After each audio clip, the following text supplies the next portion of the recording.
Right, hey guys, how we doing? Back on the video from Seth the Programmer. So the other day I checked out a video from Sith, which was Obito versus Darth Vader, and I thought it was really cool. And I like geeking out on Star Wars stuff, and I always tend to do just anime stuff. But then someone left a comment saying that Seth has done ranking Jedi and Sith videos, and I was like, huh. So gonna dip my toe a little bit, see if you guys are interested. Like, because if you know, if I enjoy this, I'll check out the Jedi one. Like again, I always get a bit when I check out non-anime related stuff, but let's see where we go. This is going to be interesting. I love me some Star Wars, and I finally got a Disney Plus account, so I am going to be catching up on Obi-Wan on that. But anyway, let's check this out. This is every Sith from weakest to strongest, and I feel like Darth Vader is going to be up there. Sith have had many. Interesting to see where Dooku is going to be, if he's meant to be a Sith. There's not a single one that is weak in any real way. No. You have to imagine these are the main antagonists of They are. the whole Star Wars franchise, Oh. and they just kind of annihilate and go beast mode on literally everybody the entire story until pretty much the end of whatever arc they're a part of. That being said, there's not a single one you can reference as an anti-feat or a weakling among them. An example, when you've heard to someone being downplayed like, oh, Revan is only downplayed to be Maul level, it just doesn't work because even Maul is an absolute beast, and so are many others that you consider lower on the list. That being said, we're going to take a similar approach that I did in my Saiyan ranking video, which I heavily recommend. That's a good video. That's a good video. And by that, I mean we will be ranking the Sith in general categories or tiers. As Star Wars scale, but you can't say that like Maul's weaker than Vader because he stays away from fights from Vader, doesn't he? Debated about thing besides Goku versus debates. You'll see forums of people arguing about the same thing for almost a decade straight, writing many novels back and forth about why this strongest Sith statement is above the other. It's pretty complicated, so I just want to forewarn, by putting someone low on the list, I am by no means disrespecting them because I think every Sith is an absolute savage. They're an absolute beast, also, aren't they? I need to clarify that a Sith isn't just some dark-cloaked guy with a red lightsaber, say such as the Inquisitors. Right. Sith are a very particular set of individuals that have reached certain phases of development and recognition. At the end of the day, a Sith is a part of a religion, not just someone who uses the dark side.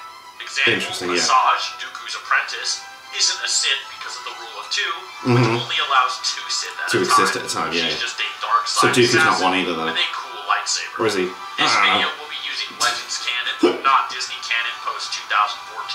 So no Kylo Ren. Interesting.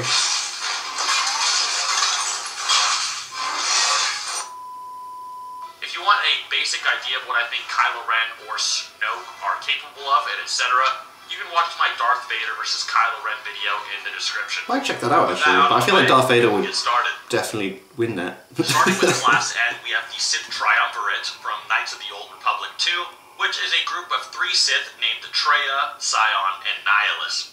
One thing I would like to clarify is that video game Sith are rather bizarre, as they can be either absurdly powerful on the pecking order, or extremely weak depending on your interpretation. Due to this, I'll be presenting both sides of the argument for the video game Sith in particular, so don't jump the gun and get mad about Nihilus's placement quite yet. Okay. We'll talk about how you can throw hands higher on the list in just a second.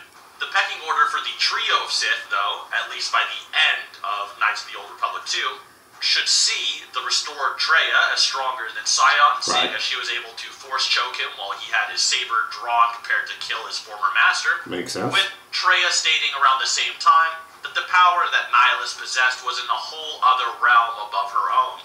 Now, why that exactly places these 3 in the respective class is a statement made by both Traya herself, as well as the Knights of the Old Republic 2 game director and writer, Chris Avellone, where it is stated that Nihilus at the end of his power progression seen in-game was weaker than the ancient Sith Lords, with Naga Sadow being explicitly name-dropped here.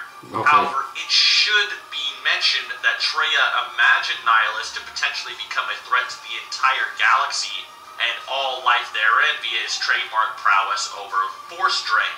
This leads into a larger point, with even Chris Avellone stating that when it comes to a matchup such as Nihilus versus Naga Sadow, it's more than a matter of raw power. So considering Nihilus's ability to drain the life from entire planets, rather than his battle power per se with a lightsaber, as showcased in the events of Knights of the Old Republic 2, He could be placed much higher, as shown later in the video, and we'll go over who Nihilus in particular can defeat with his more special force abilities, despite his weirdly low battle power. Okay, yeah.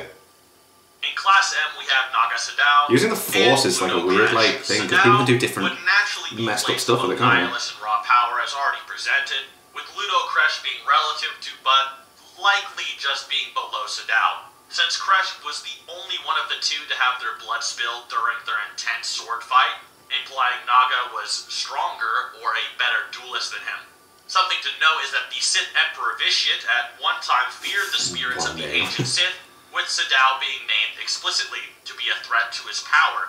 However, this is A, an early/weaker variant of Vitiate, and B, the statement refers to multiple Sith spirits being I have no a idea threat who to these his people power. are, but cool. So, it ultimately becomes very muddy and hard to quantify how this statement affects the scaling chain.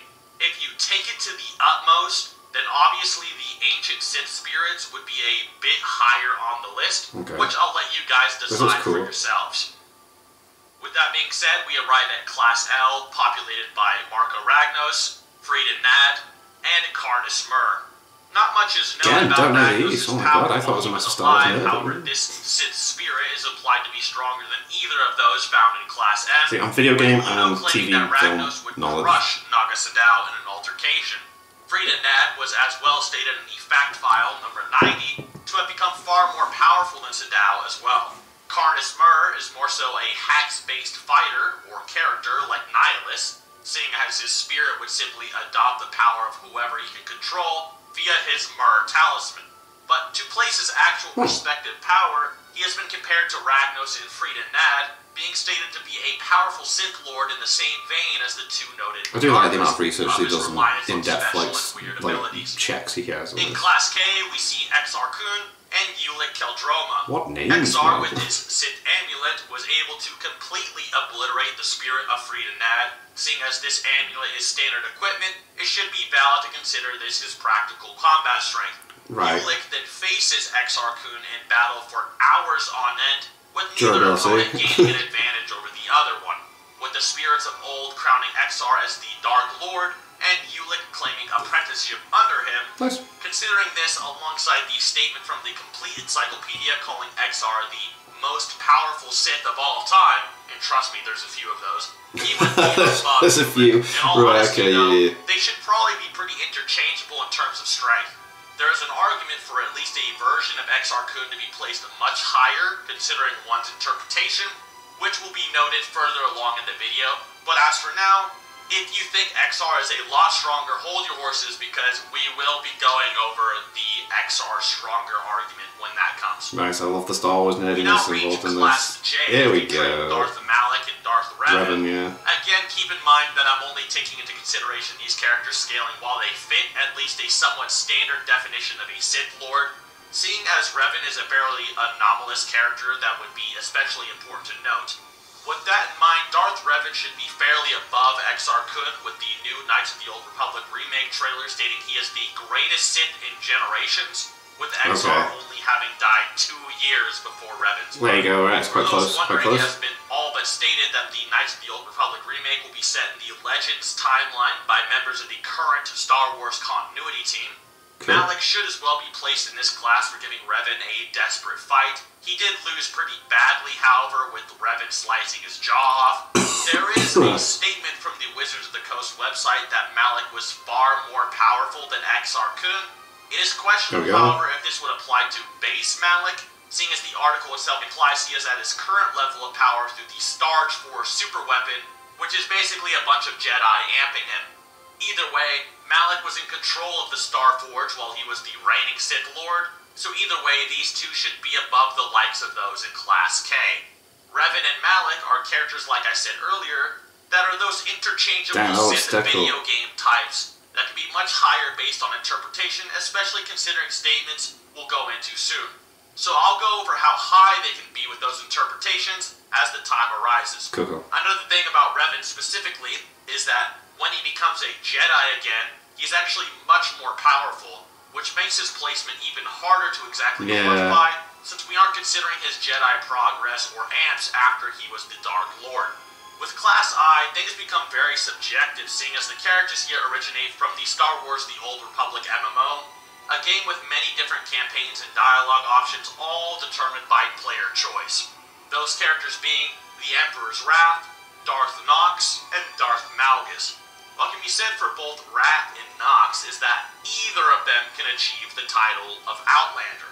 The Outlander is stated to be Vitiat's, at the time, greatest opponent. Right. This would, of course, indirectly or directly, scale him above Revan, who, during his novel, was shown for the first time channeling both sides of the Force and should be at his strongest up until then, scaling the Outlander above Class J. The fact that the Outlander is considered Vitiat's greatest opponent, and Revan is one of Vitiat's opponent, yet not the Outlander, would put these said Outlanders as stronger than him more than likely, which is why they're a class above. Malgus is shown being able to harm the Outlander with Force Lightning and Force Push, scaling to either Wrath or to Nox. This is, however, only considering Malgus' scaling as of now, and he could prove more powerful as the Star Wars The Old Republic content comes out and updates him. In Class H, we have the infamous Darth Bane, someone heavily implied to be the Sithari, the Sith answer to the Jedi Chosen One prophecy. Darth Bane would live up to the hype, seeing as he was stated to have garnered a greater mastery of Sith power and knowledge than anyone who had come before him in the Fact File Remake number 22. It should be said that this fact file was released after the Legends Disney canon distinction. However, the creators of the magazine stated that these early issues were written at a time when Legends was still canon, and had to pretty much rework many subsequent issues up to a certain point to accommodate the retcon.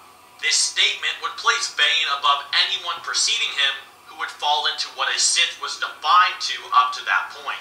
There is some contention with this, however, as when he initially discovered the holocron of Darth Revan, Bane believed the rituals described to have been performed by the ancient Sith was too dangerous to attempt. Interesting. However, this was a novice Bane, and not when he's in his peak, with this discovery taking place in the first novel of his trilogy.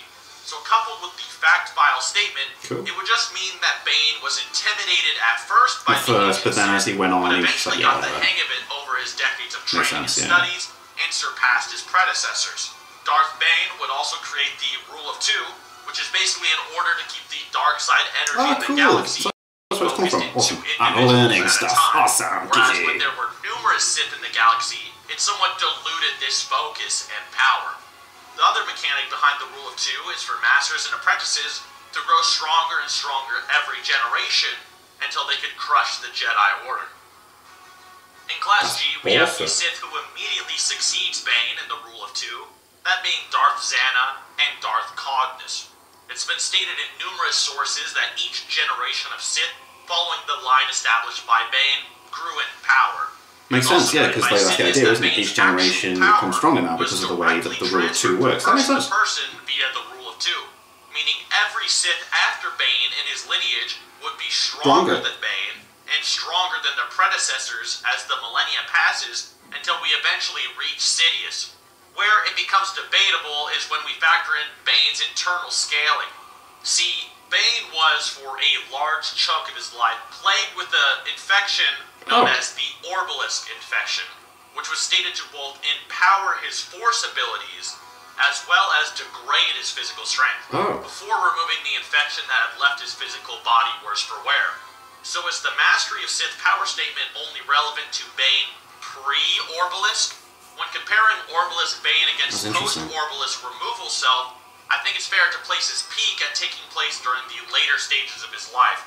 This being based on the fact that in his final fight with his apprentice, Zana, he was stated to be moving faster than she thought possible, on top of Bane attacking her with greater force than he had when he was prior empowered by his Orbalisk Rage Amp.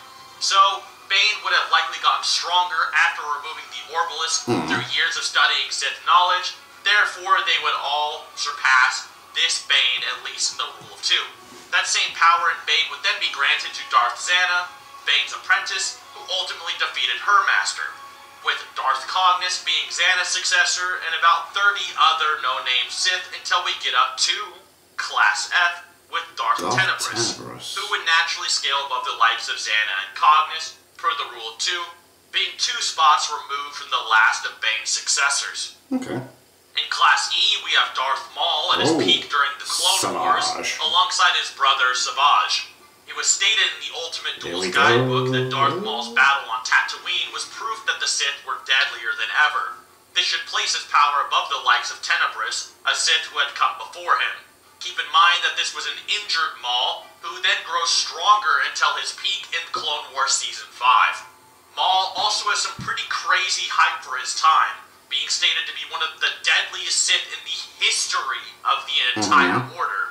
Could beat nearly anyone in unarmed combat, more lethal in battle than the most powerful Jedi, and generally just far more impressive accolades than Tenebris. Absolutely Savage would as well scale to these statements, seeing as Dooku notes that with training, Savage would rival the Phantom Menace Maul, with a stronger Maul than stated to complete Savage's training, with Dooku then sensing Savage's growing powers. Yeah. Maul is stronger, yeah. In Class D, we have Darth Plagueis and Count Dooku. Okay. Plagueis at first goes from considering the ancient Sith, such as Exar Kun, as being far more powerful, to then seeing himself as a peerless Sith throughout all of history, which is backed up by statements found in his novel acknowledging many prior Sith by name. Which places him above Class E is a statement made by Maul during the Clone Wars, which I'll get into soon.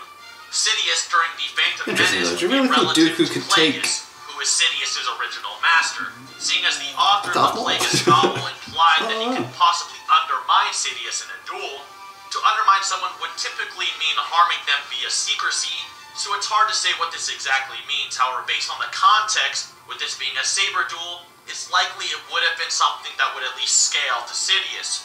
Also, one has to remember that Sidious went out of his way to get his master drunk before trying to take his life, rather than just confronting him head-on. Sneaky bastard. With this scaling in mind, Maul noted that this same Sidious was stronger than anyone else he had ever encountered, such as Mother Talzin, someone who could do battle against a Clone War-era Darth Sidious, a Sith who could, whenever he wanted, ragdoll both Maul and Savage. Count Dooku would as well fall into this tier of power, seeing as while fatigued, he was able to donate more energy to a Talzin Sidious force clash than the Darth Maul seen in Class E. This is the same class that Nihilus would likely fall into considering his hacks abilities, with top-tier prequel-era Jedi Mace Windu remarking that if Anakin couldn't learn the ability to resist planet-wide force drain that Nihilus had, the entire Republic would be doomed. Damn. Meaning Nihilus could be placed all over this list, as it really comes down to who resists his hacks. And if they can't, then Nihilus wins by default most of the time, and Mace Windu's own words may have been able to end the Republic if he was the one that was attacking it. Which is why it's hard to place him so concretely.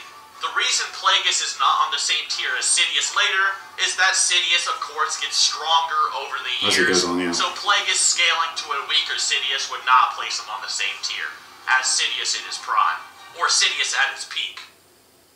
In Class C, we have Starkiller.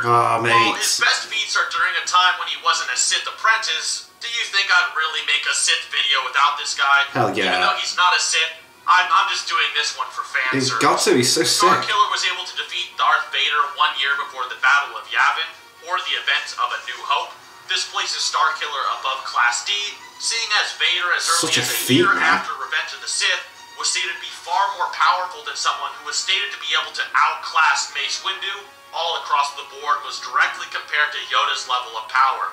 Both Mace and Yoda are able to face Sidious in Revenge of the Sith. However, after the time skip, Sidious would be a lot stronger. Even then, though, Sidious in Revenge of the Sith, while weaker than his time skip self, should be stronger than any Sith before him via the Rule of Two. Keep in mind, however, that the Vader scene in The Force Unleashed 1 would in no way represent the peak of his power. As well, note that while Starkiller was seen doing battle with Sidious, it didn't seem like it was doing all that much to the Sith Lord, with guides stating that Galen Merrick, also known as Starkiller, was no match for Sidious. The Dark Lord taking a point-blank final explosion containing Starkiller's full power. We could talk about Starkiller's clone, however, he pretty much disassociates with Vader and the Sith almost immediately, so he really isn't in the conversation of most powerful Sith, even kind of being generous and fan-servicey. In Class B, we have Darth Vader. Interesting. As represented by his peak of power in Return of the Jedi, Vader is a pretty controversial character to place among certain corners of debate, and it's pretty honestly clear to see why. There seems to be two lanes of thought, the George Lucas camp claiming Vader to be a washed-up, depressed cyborg man with diminished powers when compared to his Jedi self. But he's incredible. Or he's a force of nature forged through decades of self-actualization, study, and combat. He is. But seeing as this is a Legends video, in the actual material of the EU, Vader is depicted as a beast. In the Force Unleashed 2 novel, He is a beast, though. He's absolutely insane. Was fairly one-sided, with Vader dominating the saber duel against this stronger version of Galen Merrick, only losing through a combination of being off-guarded and exposed to Force lightning, something showed to interfere with Vader's life support and thus nerfing him. Without the conflict seen in his battle against Luke Skywalker, which further nerfed him, Vader would reach his apex of power in Return of the Jedi. After losing to a possible dark side amped Luke while he himself was conflicted and nerfed, he was able to physically restrain and withstand the full power Force lightning of Darth Sidious post-time skip and at his pretty much peak before Dark Empire, despite being particularly weak to lightning as well, with the reborn Emperor Palpatine noting that Vader did possess the Force strength necessary to kill him all along. Further proof of Vader and Sidious getting stronger over time is how Vader is able to destroy himself from a few years ago or so due to A, various sources saying Old Ben scales to Vader a New Hope, and B, Vader considering Luke in Empire Strikes Back to be above Old Ben and the strongest Jedi, even including Obi-Wan. This Luke being someone he dominates easily while probably conflicted and weakened. If you want Vader to be higher, you'd have to utilize the idea that Sidious says that Vader is strong enough to kill him. However, detractors debate what exactly this means, as well as the fact this would only put Vader in a similar category, while he is pretty objectively stated to be weaker. Sidious only gets stronger since this statement in Dark Empire as well. Okay. Thus, we get to Sidious ranking in Class A. It should be pretty clear. He's stated numerous times to be the most powerful Sith, really is. if not the most powerful being ever born, period. Through decades of training and preparation, learning the deepest secrets the Force has to offer. He's become close to a genuine Force entity, existing more so as a being of energy rather than flesh. Damn. His knowledge of the dark side runs so deep to its very depths that he can devise entirely new techniques on the fly, harnessing the higher dimensional energies of hyperspace to threaten the entirety of space. He's a real titan, and could very well be placed higher depending how far you believe his statements of being the most powerful Sith extend to, timeline-wise. Based on certain factors, however, such as Luke Skywalker's power progression eclipsing Sidious in terms of raw power, he may very well stop here, though. Valkorion would as well likely fit in this class. He would at the very least be far stronger than the likes of the Spirit of Revan, seeing how pretty much everyone in the galaxy is trying to prevent Revan from reviving Vishnu, knowing they'd all be hopeless if he came back. Valkorion as well has some pretty significant lore that isn't really seen outside of those featured in this tier, being described as a godlike embodiment of the dark side, an accolade he shares with Sidious. Valkorion would as well bypass the Bane supremacy over all Sith before him, as his motivations and identity fall outside of the Sith religion, even ultimately becoming an enemy of the faction in his later forms, justifying his placement above the Rule of Two, since he's not a part of it. Narratively, this placement would as well be supported as Vishit was clearly created as an ancient analog of Sidious, both being Sith Emperors working from the shadows, sending masked, conflicted thralls to do their bidding.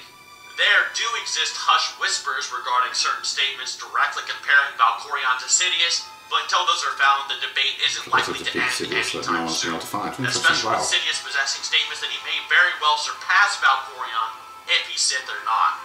As I foreshadowed earlier, the Sith spirit of Exar Kun would as well fall into this class, as Luke considered his power to be just as vast as any he had ever encountered. There's some debate over if Exar Kun was more powerful as a living being or as a Sith spirit, which would change the scaling chain entirely. In fact, it would flip it on its head. With the writer of Exar's comic appearances allegedly stating this spirit that Luke comments on is actually weaker than he was in life. However, he could be referring to the Spirit XR that he wrote, which would be a suppressed being compared to that in his novel appearances. That being someone who had drained various Jedi students until reaching his height of power. But no matter which version you consider, this would be your hypothetical peak XR would scale to, relative to Dark Empire Sidious. This is as well an alternate placement for Sith Malak and Revan if you consider the statement made regarding a set of miniatures released around 2008, which states that Revan sits along Sidious and Darth Caedus as the most powerful Sith Lords in history. However, this statement contradicts a fair amount of the verse, such as the fact that in Knights of the Old Republic itself, Malak states that Jedi Revan is stronger than he was as a Sith Lord, with Malak still considering himself superior to Revan, even being downright baffled at his loss. So based on this alone, Malak should be among these most powerful Sith Lords in history, but he's absent from the set. This minifigure set also features Sidious in his original trilogy design, alongside Imperial officers who were shown killed in Empire Strikes Back, contradicting the numerous statements of Sidious's peak being in Dark Empire. The statement mostly seems like marketing hype to get you to buy some minifigures, but taking this at face value and ignoring the contradictions, Revan would be at least around Sidious tier, possibly even higher if you think Revan is stronger than Exar Kun, and you take the writer's statement of Exar being stronger in life than his spirit to its maximum interpretation, which would actually make Revan stronger than Sidious and Valkorion, which gets a little bit awkward in debates, but is possible. Class S, the strongest Sith Lords of all time. Most people generally agree with this, although it's Star Wars, so there's always debate to be made. The justification for the placements in this class are their scaling to basically Luke Skywalker when he's the Grand Master of the Jedi after Sidious is defeated, who was able to, decades prior, while amped by Leia, overpower peak Sidious in Dark Empire. He is then later on stated to be stronger than ever before, including his amped self, which beat Sidious. To start with, we have Darish Vol, who is stated to have much the power of Luke. Hard to exactly place, he would at least be at the bottom of this class. We then have the Dark Lady Lumaya, who during the Legacy of the Force era was able to mortally harm Luke with her light whip, even briefly physically stalemating the bloodlusted Grandmaster. Darth Caedus, who is basically Legends Kylo Ren, puts up a much better fight against an enraged Grandmaster Luke than Lumaya.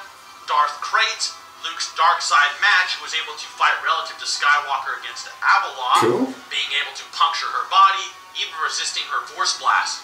Caedus could be argued above this, however, seeing as Jacen Solo was stated to be the most powerful Sith in the galaxy, with Darth Krayt technically being in the galaxy at the time, albeit in stasis. And finally, Sarazu Talon, a member of the Lost Tribe of the Sith, who, after exposing himself to one half of Abeloth's power source, Abeloth being the mother of the Force, was able to blitz and telekinetically manipulate a prime Luke Skywalker. Wow, Jesus. Anyway, with that out of the way, I hope you guys enjoyed. This video was written by my good pal Crisis, who I'll link down in the description.